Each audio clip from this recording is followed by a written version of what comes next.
Magandang morning. Ayan. Mag-breakfast na naman tayo.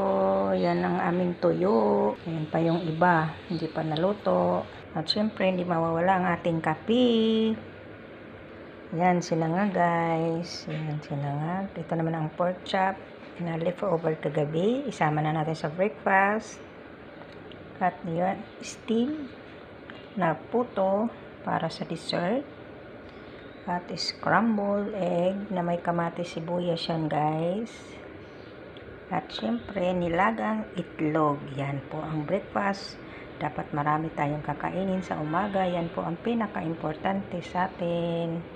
Ang breakfast is heavy breakfast. So, yan lang po.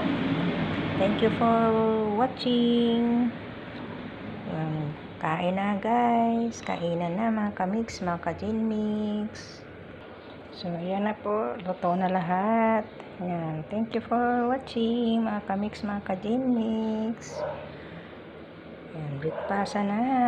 Let's go.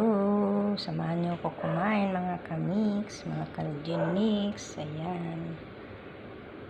Ayan. Thank you everyone. Bye.